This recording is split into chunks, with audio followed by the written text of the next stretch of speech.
maior do que a região sul do Brasil. A região sul é só isso aqui. Então seria sul e sudeste juntos, sem estrada, só rio e floresta. Aí você vem para essa região norte aqui do Pará, extremamente isolado, só floresta e um detalhe, aqui os rios são navegáveis, aqui não. Aqui essa região ela é 300 metros mais alto do que o rio Amazonas. Então são cachoeiras e cachoeiras esses rios aqui. Então os indígenas que moram aqui no norte, eles não viajam para cá, não tem acesso. O único acesso deles é para Suriname ou saindo, se movimentando via aérea. Então regiões extremamente isoladas. A área Yanomami também, aqui é uma área montanhosa, floresta e montanha, aqui é planície, é baixo. Então, aí nós temos aqui ao sul de Manaus, aqui do Amazonas, tem aqui a marcação da rodovia 319 para Porto Velho, mas ela é 800 quilômetros, sendo 400 de estrada de chão. Você já viajou nela? Já. Então, tu sabe aí o programa que é. Né? É uma aventura. Manaus é uma ilha. Manaus é maior que Curitiba. 2,2 milhões de habitantes em Manaus. Curitiba dá 2, né?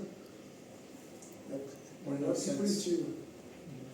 E 55% da população do estado está aqui na capital. Então, os manauaras, quem não vem do interior não tem ideia como é o interior. A maioria dos manauaras mora numa metrópole, um trânsito absurdo, horrível, e todo mundo amontoado. Então, são localidades muito distintas. Então, isso aqui são, de Manaus para cá, nós temos 1.500 quilômetros de distância, para cá mais 1.000. Então, são 2.500 quilômetros de largura aqui, é muito floresta só do nosso lado, mais 2.000 quilômetros, se a gente considerar aqui do Mato Grosso até o norte de Roraima. Dezenas de povos indígenas diferentes, dezenas de línguas, né? Nessa região aqui tem pelo menos 120 línguas indígenas diferentes, o restante está no resto do Brasil, no Nordeste tem um bom grupo de indígenas, mas contando aqui do Mato Grosso para cima, são centenas dezenas de línguas, e a maioria delas sem tradução bíblica, né? Algumas com o Novo Testamento. Nós temos menos de uma dúzia de línguas com a Bíblia inteira traduzida no Brasil, menos de uma dúzia de línguas. E são 180 línguas no Brasil. A floresta, no Brasil como um todo, né? Norte a sul. São 300 etnias no Brasil. Só que isso é um conjunto todo de cerca de 1 milhão de pessoas, de indígenas. Sendo que em torno de 300 a 400 mil ainda vivem em aldeias. A maioria vive já em áreas próximas da cidade ou na própria cidade, né? Estou dando assim um panorama geral, tá? Muita informação aí. Então, hoje para uma viagem de barco, deixa eu ver se eu consigo dar um zoom aqui, como é que é uma viagem de barco aqui pelo Amazonas, que é o que as pessoas usam, né? A maioria. Então, vamos supor, vamos aqui para a cidade de Carauari, tá? Você vai subir o rio Solimões, ou Amazonas, como você quiser chamar, até a foz do rio Juruá, que é aqui é o rio Juruá, o afluente dos Solimões. É o rio com a maior quantidade de curvas do mundo. Olha só quanta curva. Então, para você chegar na cidade de Carauari, uma cidade de cerca de 20 mil habitantes, olha só quanta curva você vai fazer, só nesse caminho aqui. Cadê Carauari? Parece que não chega nunca, chegou. Aí, ó. Não é uma cidade muito grande, mas é uma cidade de referência no baixo Rio Juruá, um pequeno aeroporto. População ribeirinha, grande maioria, talvez aí uns 20% indígenas, de algumas etnias da região. O pessoal vive da pesca, da coleta e de pequenas culturas, né, agrícolas, principalmente mandioca e fazendo farinha, né? viagem de barco de Manaus até Carauari, 5 dias. Aquele barco você pendura a sua rede, ou você paga por uma cabine, né? Alguns têm uma cabine, uma cabinezinha, um cubículozinho, né? Com ar-condicionado, uma beliche. Então você fica lá junto com todo mundo, naquele saguão, que é o meio do barco, ele é aberto nas laterais, um barco de recreio típico, e aí tem duas, é mais ou menos um pouquinho mais estreito que isso aqui, mas aí tem duas fileiras de redes, né? Corredorzinho no meio aqui, e ali então tem umas 80 pessoas dormindo juntas, passando 5 dias. Aquilo literalmente é uma rede social. Literalmente. Né? Redes sociais. Todo mundo deitado na rede, socializando. Né? E esse é o modus vivendi aí desse povo ribeirinho indígena que mora no interior, como eles se deslocam. Manaus tem uma rodoviária pequena, mas tem uma hidroviária bem grande. Né? 5 balsas bem grandes na frente de Manaus, onde os barcos encostam, como se fosse uma rodoviária, muito parecida. E aí o pessoal carrega, leva suas cargas, né, tudo recurso que vai para o interior vai chegar via fluvial, pelos barcos ou pelas balsas de carga também. E essa é a realidade. São milhares de comunidades ribeirinhas. Né? Vamos dar uma visitada numa dessas comunidades para a gente ver mais ou menos como é que é uma comunidade. Vamos ver se uma dessa aqui tem Carauari. Deixa eu pegar uma comunidade um pouco mais estruturada aqui.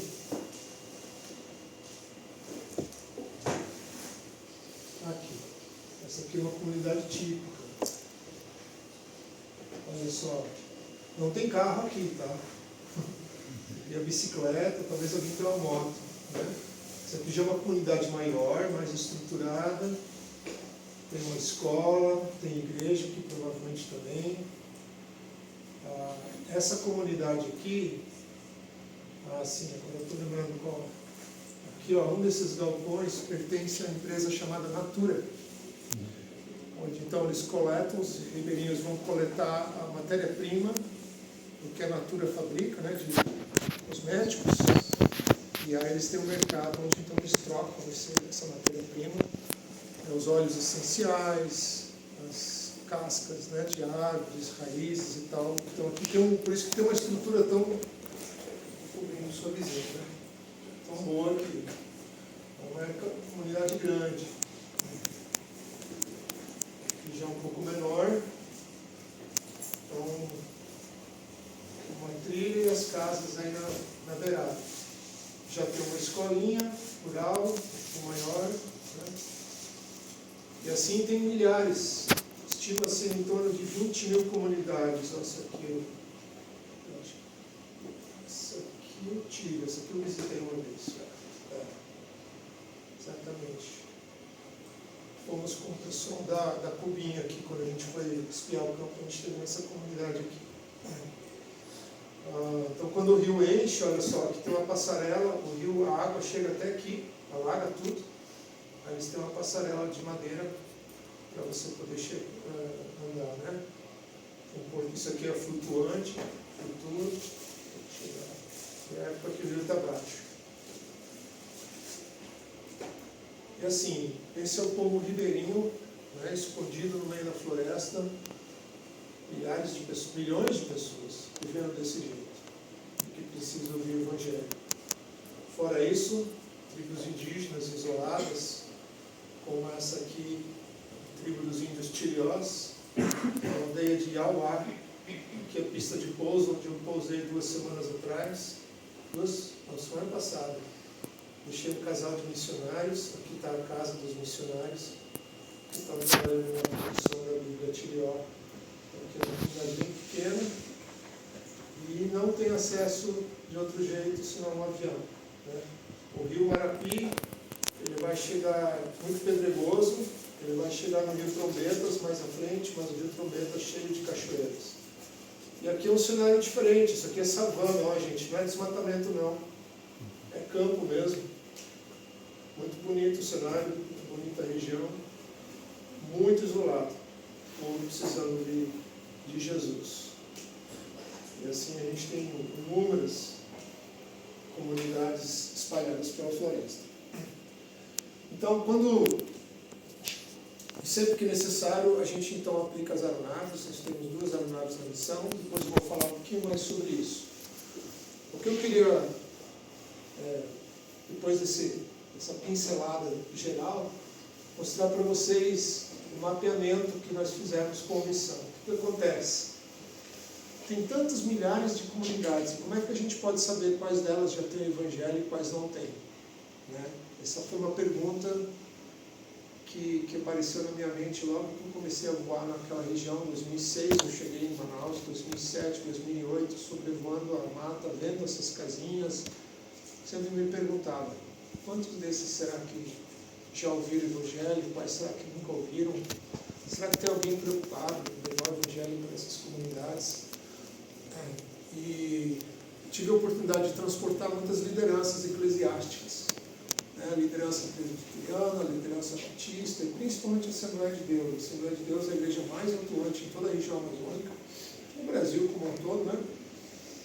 E são muito aguerridos e eles têm esse fervor, né, por levar o Evangelho. E conversando com o pastor Jonas Câmara e outros da liderança, nem eles não faziam ideia de quantos faltavam evangelizar. Aí em 2012 nós tiramos um ano sabático e eu vim aqui para a Fidelis. A igreja pediu para voltar para a sala de aula. E o Fidelis montou uma turma de ex-alunos do SBIM para fazer a convalidação.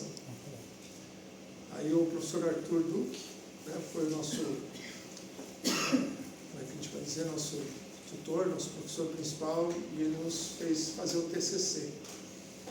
Aí o Arthur perguntou para mim, Márcio, você tem uma pergunta no teu ministério que você não tem resposta? Eu falei, tenho. Então, tá pronto. Esse é o assunto do seu TCC.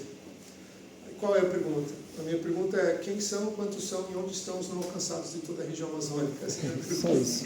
Só isso. Eu não vou conseguir levantar essa informação. Imagina. Aí ele falou, faça um recorte. E pegue uma região só. Eu peguei justamente o Rio Negro, eu tinha muitos contatos em toda a região do Rio Negro, aqueles 4 municípios que eu mencionei. E por 3 meses, então, eu viajei, em 2012 mesmo, de barco e de avião, visitando aqueles municípios e mapeando, buscando informação. E uma das pessoas que eu entrevistei foi o pastor Ronaldo Lidório. Vocês conhecem? O Ronaldo é referência ali na região, ele mora em Manaus. Na época o projeto Amanagé estava consolidado, que era um projeto lá na região, né, de São Gabriel. E eu entrevistei ele aqui em Curitiba, na verdade, ele veio fazer um seminário aqui. E aí ele falou para mim, Márcio, você vai fazer só o Rio Negro? Eu falei, é o que eu dou conta, eu tenho só 6 meses para fazer um TCC, não imagina o IBGE, quanto dinheiro nós não gastamos para fazer um mapeamento, agora eu sozinho, né? Ele falou, não, Márcio, essa informação é muito importante. Resumindo, ele propôs puxar à frente de um projeto de mapeamento, e aí criamos o projeto Fronteiras naquele ano, e em 3 anos nós conseguimos mapear o estado do Amazonas, né? E naquela época, então, nós entrevistamos centenas de obreiros, pastores, em todos os municípios do interior do Amazonas. Então, dos 62 municípios, nós estivemos em 50. Os outros 12 estão ali na proximidade de Manaus. E os arredores de Manaus são bastante evangelizados. A presença da igreja é bem forte nos arredores de Manaus. Manaus é provavelmente uma das cidades mais evangélicas do Brasil. E é curioso isso, né? O contraste. Assim, Manaus é um contraste total com o interior, né? Porque ele é aquele ambiente de metrópole, muita riqueza e muita pobreza, e o oposto da selva, né? Quem está em Manaus não tem a impressão que está na selva, né? A não ser por umas araras que ficam voando pelo céu de vez em quando, né? Uhum. Todo dia a gente vê aí as araras, papagaios, etc. E aí nós mapeamos 7.800 comunidades naquela época, e nós sabíamos onde o evangelho estava e onde não estava. Mas mais do que isso, aquelas horas de conversa, aquelas centenas de horas de conversas, trouxeram informações muito ricas para nós. Nós ouvimos as demandas desses obreiros, missionários, pastores, diáconos, né, líderes do interior das igrejas, contando suas histórias, suas mazelas, suas realidades, e aquilo nos abriu os olhos para necessidades comuns. A gente começou a ouvir histórias repetidas, e nós começamos a entender melhor o contexto, a realidade amazônica. Então, a pesquisa ela é muito importante quando a gente pensa em campo missionário, seja Amazônia, seja bairro do Xaxim, do Boqueirão. Quando a gente vai fazer uma ação missionária, a gente precisa saber qual é a realidade mesmo, qual é a demanda, então a importância da pesquisa. Então essa pesquisa é a culpada da existência da Missão do Céu, porque ela trouxe uma visão para aquele grupo de missionários que começou essa pesquisa, que realizou a pesquisa. Ela fez a gente enxergar uma realidade e nos deixou muito inquietos. A gente tinha que responder a essa realidade. Havia demandas e alguém tinha que fazer alguma coisa com aquilo. E no processo, Deus foi mexendo com alguns de nós, até que um dia Deus me botou na parede e falou assim, faça alguma coisa quanto a isso. Eu te mostrei, você não pode ficar parado quanto a isso. Eu sempre achava que a minha liderança, a liderança da minha organização que eu participava, a Socorro, é que tinha que resolver a coisa. Mas Deus não tinha mostrado para eles isso, apesar de eu ter compartilhado tudo. Então, nós começamos a Missão do Céu em 2015 com essa ideia de suprir, de entrar nessas brechas que estavam escancaradas após a pesquisa. E são as áreas que a Missão do Céu atua hoje. E eu vou passar, uma delas é a pesquisa, então a pesquisa continua. Esse aqui é o mapa atual dos alcançados e não alcançados da região amazônica. As cores dizem o seguinte, onde está em vermelho, menos de 10% das comunidades têm presença evangélica. Onde está laranja, entre 10% a 20% tem presença evangélica, das comunidades ribeirinhas, tá? Não estou falando da sede dos municípios. Vocês viram que o Caramari tinha sede, tinha umas ruazinhas ali, tem umas 15 mil pessoas morando, mas aí tinha as comunidades, onde tem mais 15 mil pessoas espalhadas num território que às vezes é do tamanho de um estado, como Santa Catarina, né? Ou Paraná mesmo. Então, é uma densidade demográfica minúscula, mas são pessoas que Jesus ama e nós precisamos alcançar. Amém. Então, em amarelo é entre 20% e 30% de presença do Evangelho, e depois verde 30%, 40% e acima de 40% em azul. Esse mapa é dinâmico hoje. Hoje nós temos tecnologia nos ajudando a recolher dados, pessoas. Hoje não somos mais nós que vamos a campo. Hoje a gente consegue conectar com o missionário de campo, com o obreiro, com o pastor numa cidade. A gente ensina ele como pesquisar a micro-região dele. A gente treina o pastor local. A gente dá a ferramenta para ele. E ele vai fazer a pesquisa da região que ele mesmo quer evangelizar, alcançar. As comunidades naquela micro-região, seja lá um trecho de 20 km, 30 km do rio, ele vai, faz o levantamento e joga na nossa plataforma. E aí a gente tem hoje umas 500 pessoas espalhadas pela Amazônia. A gente ainda está coletando dados. Antes era só Amazonas, agora a gente já tem dados aí dos outros estados também, né? Aí do Pará, do Acre, Rondônia, Mato Grosso, um pouquinho do Tocantins, Roraima também, né? O Amazonas a gente já conseguiu fechar o estado todo, mas é um mapa dinâmico, porque a gente continua coletando dados e eventualmente algum município acaba mudando de cor no meio do processo. E os mapas são por amontoado de municípios, né? Por exemplo, aqui é São Gabriel, é laranja aqui.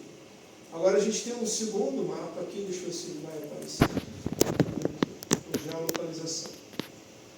Esse é legal. Você consegue achar uma comunidade em específico.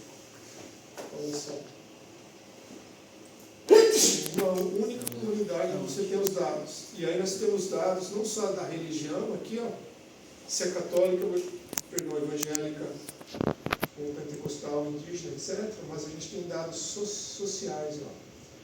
Aqui, ó, como é que é a saúde. Então, nessa comunidade que eu cliquei, né? Aqui estão os dados dela. A saúde dela é toda na sede do município, não tem nenhuma saúde disponível na comunidade. Né? Profissionais de saúde não têm água, todos bebem água do rio ou do lago. Não tem poço e não tomam água da chuva. Escola, né? Banheiro, na mata, alguma realidade, né? Produção agrícola, acesso à internet, como é o deslocamento deles, se é a pé, avião, canoa, carro, etc. E os produtos da produção agrícola deles, se eles vendem, né, 62% não vende, ou seja, por subsistência, 37% comercializa. Então a gente tem um monte de dados sociais que podem ajudar o trabalho missionário das igrejas. Você acha brechas nesses dados sociais em que a igreja pode atuar. Né? Ou projetos, né, como o Global Site. Sim. Né? Olha ali, água, um projeto de filtros, né? Um projeto de construção de banheiros, por exemplo, né? Saneamento.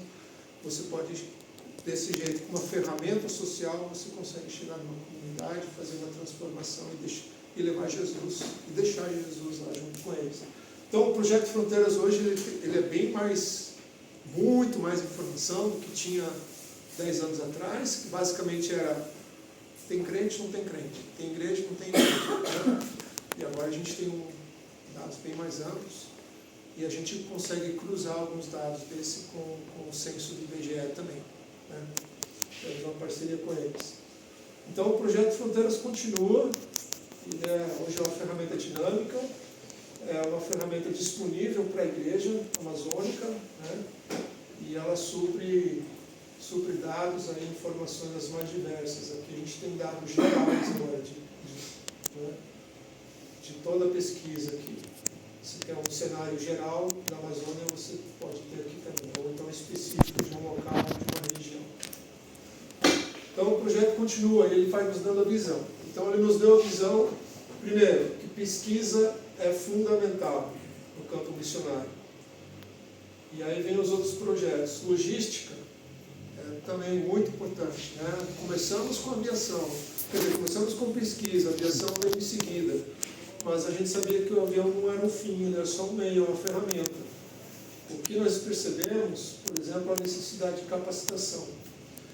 Desses pastores que a gente entrevistou, a gente viu que muitos deles não tinham formação nenhuma.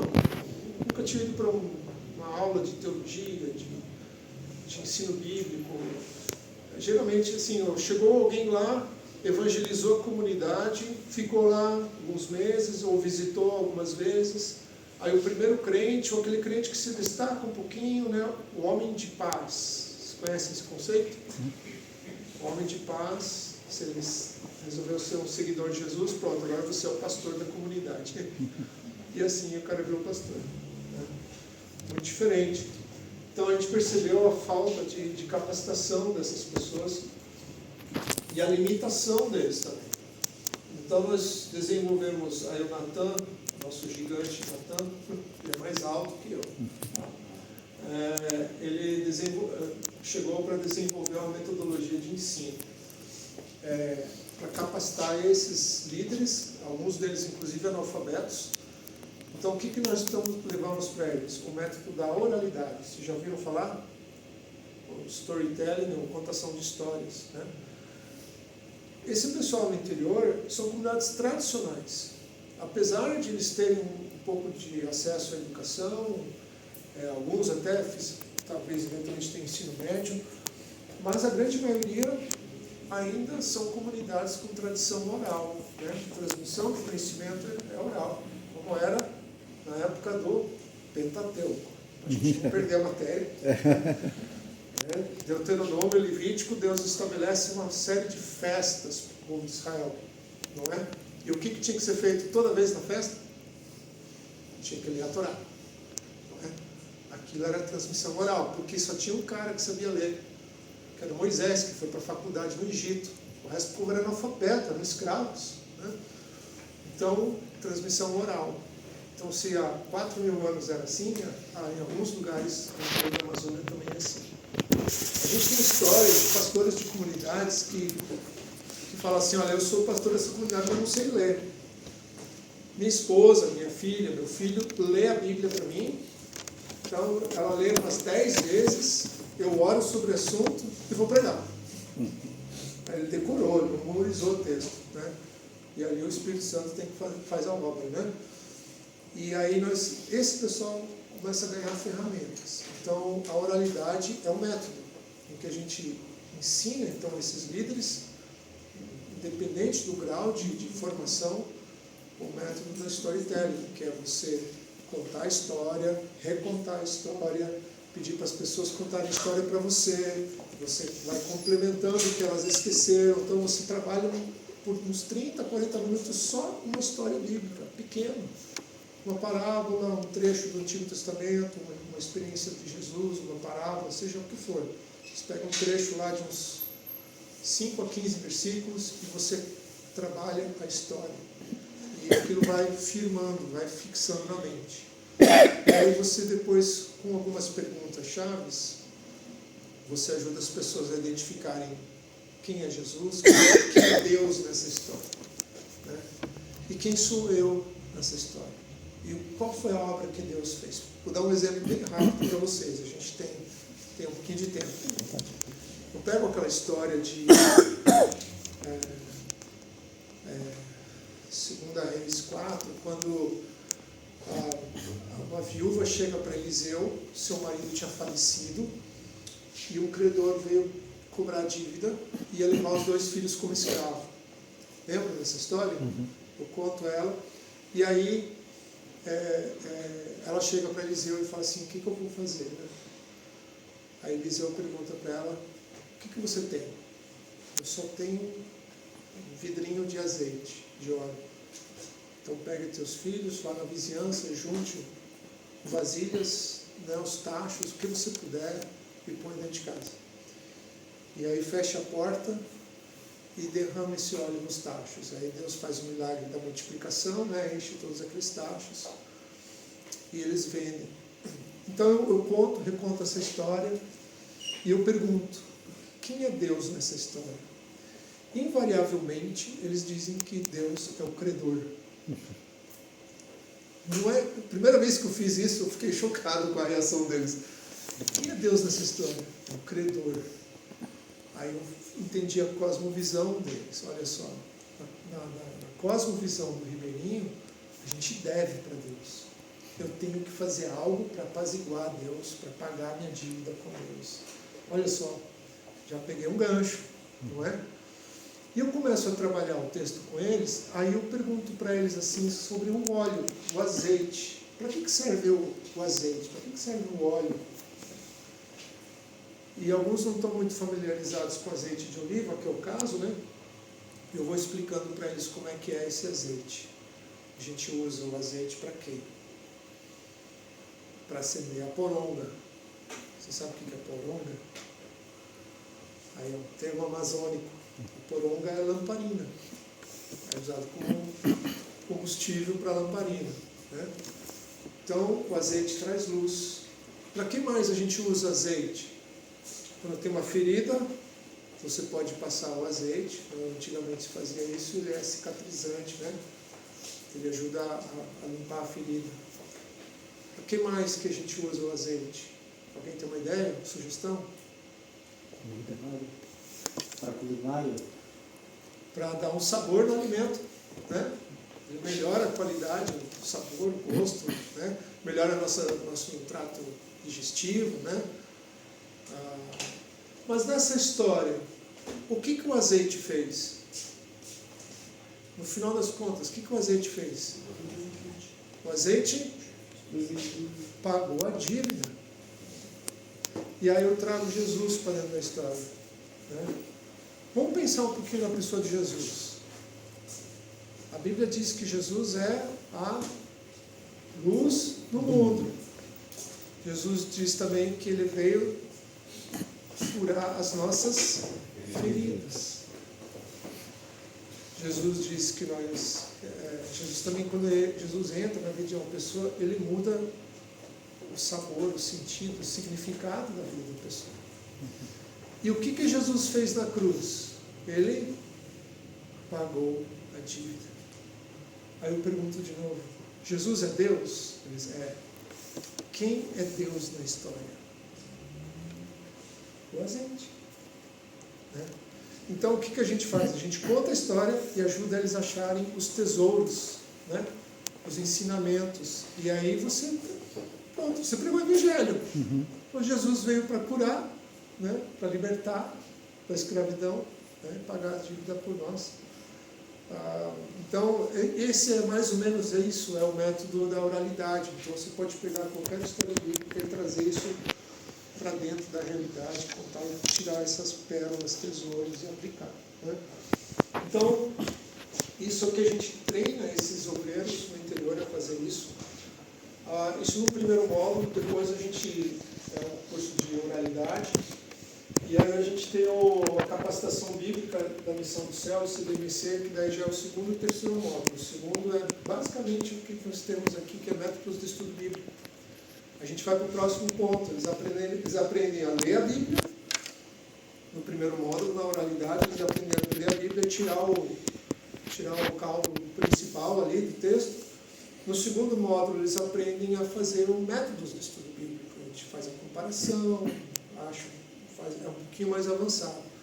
E o terceiro módulo do CLMC ainda é, que a gente está numa terceira semana, é um cursinho rápido de homilética, como ensinar, como dar um treinamento, né, como pregar a Bíblia. E a gente tem vários testemunhos de alunos, né, que a gente pode treinar, né, líderes de comunidades, e eles resolveram começar a aplicar esse método na comunidade, na casa. E eles, assim, em questão de semanas, de repente, as pessoas ficaram tão interessadas em ouvir a palavra de Deus, porque agora tinha alguém contando a palavra de Deus, explicando de uma forma simples, e começou a fundar igrejas nas comunidades. Quando eu falo fundar igrejas, não é tempo, né? Tinha um grupo lá de 10, 15 pessoas que regularmente se encontravam para ouvir a palavra de Deus, ter comunhão, orar e adorar a Deus. Basicamente isso na igreja, né? Do ponto de vista bíblico. Enfim. E aí uma coisa que a gente também percebeu, todo mundo, ninguém tem carro no interior, mas todo mundo tem o quê? Tem uma canoa. E os que podem ter um motorzinho atrás da canoa, que a gente chama de motor de rabeta. É um motor estacionário, né? E tem um eixo bem comprido, e lá no ponta do eixo tem a hélice, né? Ou palheta, como eles chamam lá. E aí esse é o motor, é a motinha deles, né? Então você vê o ribeirinho subindo e descendo o rio com aquelas canoas de madeira ou de alumínio, um motor de popa, que daí já é mais evoluído, vamos dizer assim, mais rápido, mais gastão, ou um motor de rabeta que é mais baratinho, consome pouco, vai devagar, vai chegar lá. E muitos desses missionários têm que fazer as viagens, né? Subir e descer o rio, e o motor quebra. E a gente dá um curso básico de manutenção do motor para eles. Então parece que não tem nada a ver com o evangelho isso, né? Mas a gente dá uma ferramenta para que eles não fiquem no prego do caminho, como a gente diz lá, né? Não fiquem parados no meio do rio porque o motor deu uma pane. Eles sabem fazer a manutenção preventiva, ver lá se tem óleo, tem o motor, quer dizer, está tudo funcionando, né? Manter um filtro de ar limpo, conseguir abrir um carburador, limpar, ajeitar. Então a gente, em uma semana, a gente junta lá um grupo de 10, 12 homens, às vezes tem mulher, e a gente ensina como manter um motor desses. E muitas vezes isso tem sido uma ferramenta de evangelismo, de eles chegarem numa comunidade e lá ter pessoas com seus motores quebrados, e o missionário chega lá e conserta os motores para as pessoas, e com isso ele tem as portas abertas para chegar lá, né? Então isso a gente tem na área de capacitação, a gente percebeu que as pessoas precisam de capacitação, né? E muita gente tem utilizado isso já. Hoje nos falta professor. Nós temos, por enquanto, só o Natan. Mateus está chegando, candidato jovem, formado pela Palavra da Vida, está chegando agora em janeiro. E daqui a um ano, um professor do Seminário Teológico Cristão Evangélico lá de Anápolis também está interessado em se juntar a essa equipe. Então, se você gosta da área transcultural, gosta de ensinar, e são coisas simples de ensinar, e você está lá em contato com o povo do interior. É muito, muito gratificante. É muito, muito gostoso ver eles descobrindo que eles são capazes de ensinar a Bíblia de maneira simples e clara, né? Outra coisa que a gente identificou é justamente, você já deve ter ouvido falar do Cartão do Céu, né? A HCJB aqui criou o Cartão do Céu, foi em 2015, quando o pastor Francisco foi lá em Manaus para o congresso de Ribeirinhos, e eu apresentei o resultado do Projeto Fronteiras. Aí nós dois estávamos sentados, o pastor Francisco e eu, e pensando, como é que a gente vai alcançar esse povo, né? E eu lembrei de um vídeo que eu vi na internet de uma missão na África chamada Missão para o Interior da África, MIAF, em que tem um indígena africano lá, né, uma loquinha pequenininha, e ele está lá dizendo assim, a África é um lugar surpreendente. E aí toca um celular, ele está trajado como um africano, né, daquelas tribos, e ele tira um celular. Né? Você pensa que contraste, né? E aqui a gente consegue ouvir a palavra de Deus. Ele falou assim, aí me acendeu uma luz. E se a gente conseguisse colocar no cartão de memória, né? E assim nasceu o Cartão do Céu lá. Aí o pastor Francisco falou assim, eu vou levar isso para a HCJB. E um ano depois, o projeto saiu do papel e começamos a distribuir. Já distribuímos, acho que mais de 20 mil desses cartões na Amazônia, fora todos os outros lugares. O pastor Francisco e eu falamos assim, se a gente conseguir distribuir uns 500 cartões, isso é legal, né? Aí 50 mil, eu acho, porque vai para a África, vai para tudo que é lugar, né? E hoje já tem língua indígena, tem até em Libras, né? Tem vídeo, era um cartãozinho de 4 GB, hoje é 64 GB, né? Já levei já para o México, já levei para a Argentina. Já levei para tudo. O projeto criou vida própria, a gente fala, né? E além do Cartão do Céu, a gente tem uma série de outras ferramentas que a gente distribui para os obreiros do interior.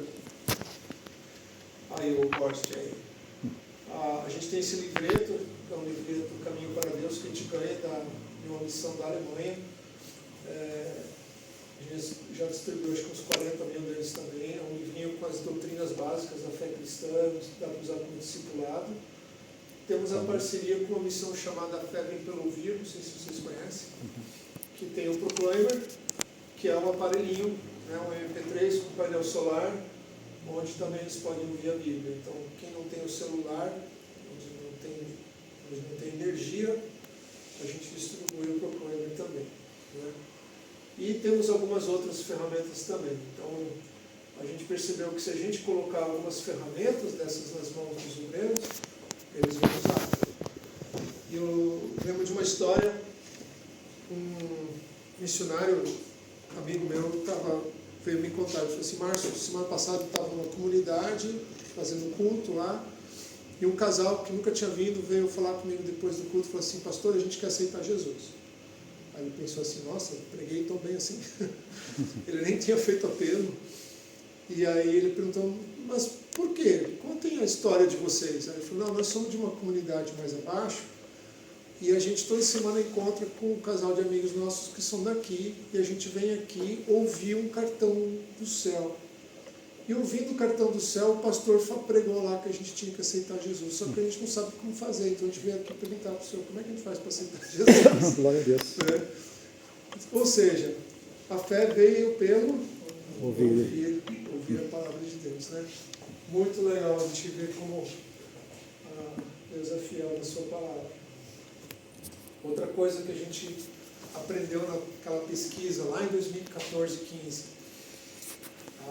muito missionário quebrado, muito missionário machucado, abandonado, sozinho, ferido, e muita gente que está assim, não porque é porque não sabia como lidar com os problemas da vida, nunca foi ensinado como lidar com isso. Então, o projeto de cuidado pastoral, ele é voltado para o obreiro do interior, para a nossa equipe também, mas para o interior também. E a gente tem um ministério de acolhimento, vamos dizer assim. A gente tem um espaço lá em Manaus para aconselhamento, temos inclusive um consultório médico. E hoje de manhã, a Keila, minha esposa, ela que coordena esse ministério, ela foi para uma cidade vizinha reunir com 2 pastores de 2 projetos missionários. Nós estamos fechando uma parceria de 3 organizações e conseguimos uma casa. Uma casa onde, então, o missionário que está quebrado, ele precisa de um tempo de descanso, ele vem, ele fica ali 1, 2, 3 semanas, ali ele vai ser cuidado. Vamos montar uma rede de profissionais da área de saúde mental, espiritual, física, para dar esse apoio e ele ter um tempo de renovo e restauração. Esse é o nosso próximo nível, né?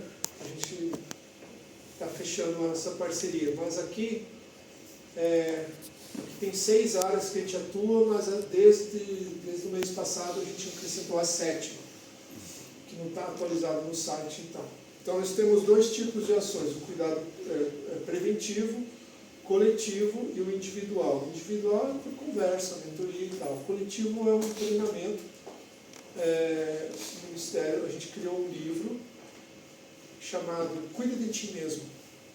Aquela palavra de Paulo a Timóteo, né? Para que você no final não seja reprovado. Então, cuida de ti mesmo.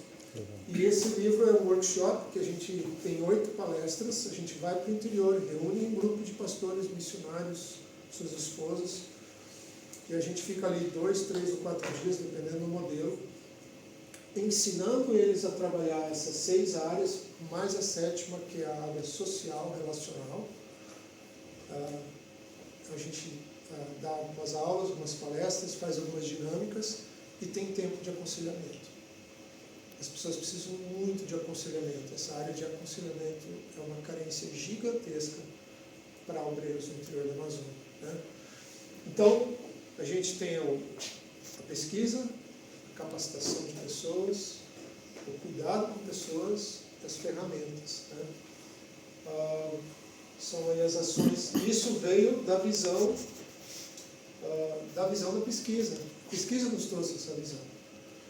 Mas a gente também descobriu outra coisa, quer dizer, que muita gente não sabe nada sobre a região amazônica, né?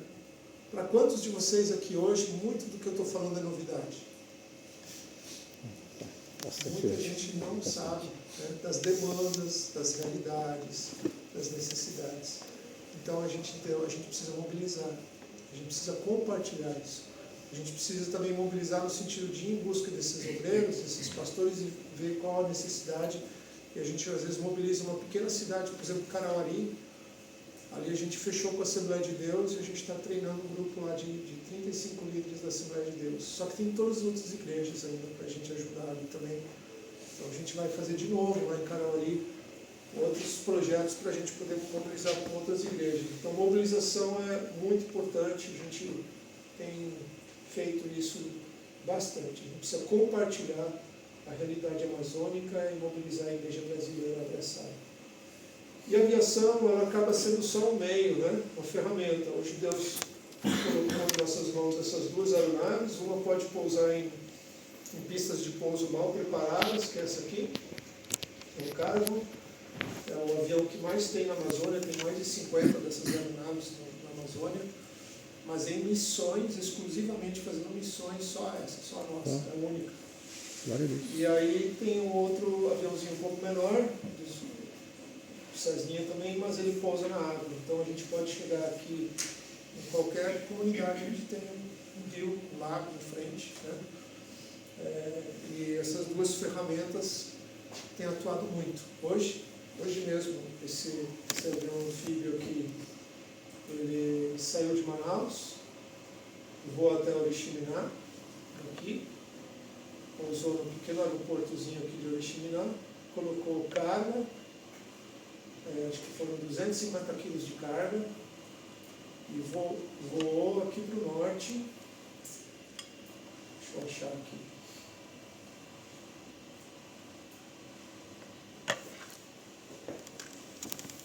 Isso, então essa comunidade aqui. Aqui tem uma comunidade, tem uma pista de pouso, mas ela não é operacional para nós. Aqui é o povo Tirioque, tem uma base missionária. Olha que curioso isso. Isso aqui é uma aldeia Tirió. O hidroavião, no caso, pousou aqui no rio. Pousou exatamente aqui no rio Cuminá e ele encostou provavelmente numa dessas quilhazinhas aqui. E aí eles desceram de canoa para pegar a carga. Aqui tem uma base missionária e não é um missionário branco que está aí. Aqui o povo Tirió. O missionário que está aí é um missionário da tribo Apalaí. É um outro povo que já tem a Bíblia traduzida. E amanhã cedo o Rodrigo, aí o avião foi para Santarém, está pernoitando em Santarém. Esse missionário Apalaí veio de Macapá, de barco até Santarém. Amanhã cedo o avião sai com esse missionário chamado Bucal e sua esposa, e ele vai levar eles lá para essa comunidade onde então o missionário Apalaí está alcançando indígenas da etnia Tirió. Olha que coisa magnífica. É a próxima geração.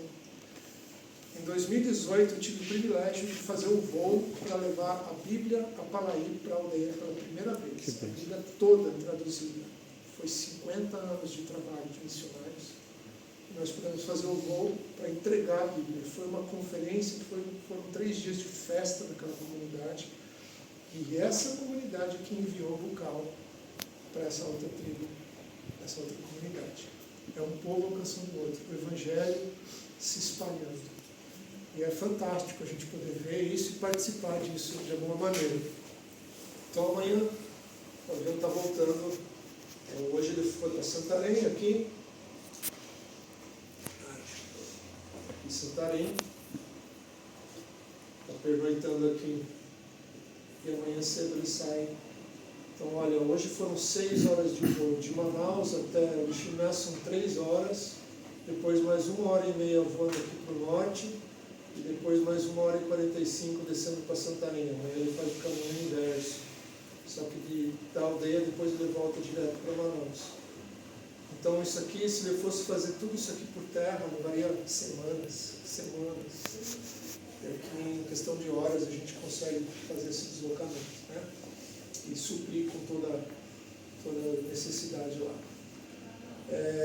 E amanhã cedo, o outro avião, o cara vão estar saindo de Manaus para Itamaraty. Vamos achar a cidadezinha aqui. Itamaraty é uma das cidades mais isoladas do Rio Juruá. Ela é bem pequena. Olha aqui. Fica na beira do rio. Aí as casinhas aqui já são palafitas. Aqui quando o rio enche, a água chega até aqui em cima. Essas casas ficam tudo em cima da água. São palafitas. Aí tem uma pista de pouso aqui atrás. Ele vai pousar aqui e está levando uma família de uma missão parceira nossa, chamada Missão Compaixão. O trabalho deles é com crianças. Eles desenvolveram um projeto de reforço escolar e discipulado.